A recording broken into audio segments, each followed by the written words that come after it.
topic basically, which is geolocation. This is very, very useful, and let's see how. Till now, if you want the early part of the web, it was more about this thing, which is these are my thoughts in a well-published format. Then something else happened, something which I hate to call, but it's a nomenclature. It's called Web 2.0. So it says that the motto was basically here. This is what we can all do together, and it was more about user-generated content and collaboration. And the prime example of this would be Wikipedia, right? Then something else happened. Facebook and Twitter happened, and the main motto of that was, this is what I'm thinking. This is what I'm thinking right now. But what's the next step? What do we do next? The next step is going to be, this is where I am right now. And there are various companies which are doing stuff on this platform. You have Foursquare, you have Goala, you even have Twitter and Facebook nowadays integrating, location information. So location information will be really big in the future. Why? Because it can be used, just think of the possibilities. It can be used in augmented reality, it can be used in, geofencing, it can be used in location-aware advertising, it can be used in a whole lot of stuff. And it's very, very simple to do. Let's see the sample code. So if you look over here, the first thing to check is whether the browser actually supports geolocation or not. So if it does, navigator.geolocation will return true. Otherwise, it will return false, right? So just check first of all whether navigator.geolocation returns true. If it does, then do this function over here, navigator.geolocation.getCurrentPosition, right? Over here, if it's a success, then it'll go towards a success function. Otherwise, if it's an error, it'll pull an error function, right? The success function, if it's called, then it will give you two things. It will give you the latitude and the longitude, right? That's it.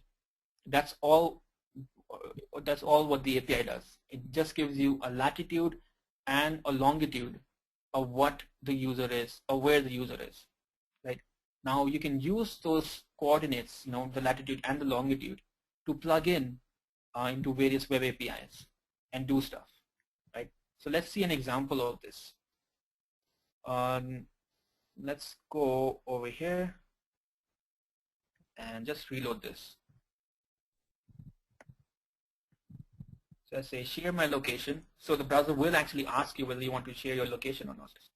So if the user says yes, then it'll share the location. So what I've done over here in this page is get the coordinates and show a Google map of where the user is, get the city name, and also plug it in using the Twitter API to show all the recent tweets which mention that city, right?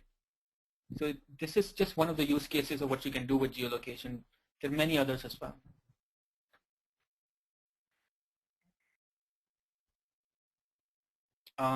Sneak preview, I can't show you right now, but what I'll do is just mention a few more things.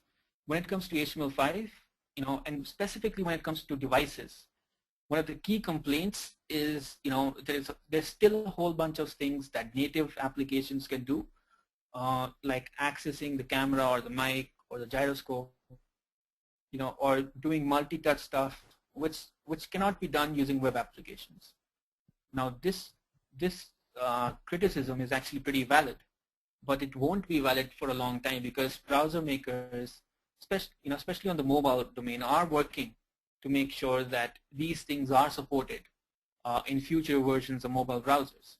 So in the future, you will see support for multi-touch. You will see support for accessing the camera and the mic, and you will see support for accessing the gyroscope.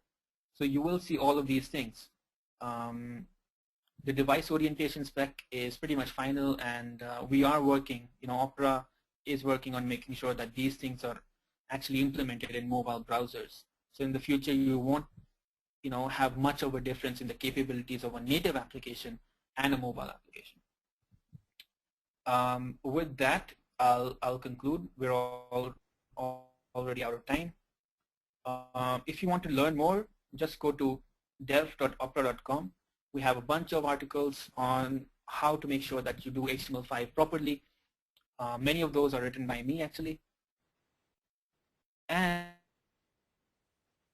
if you have more questions, you can definitely ask me, or just email me at shwetangd@opera.com, or just follow me on Twitter. That's it. Thank you.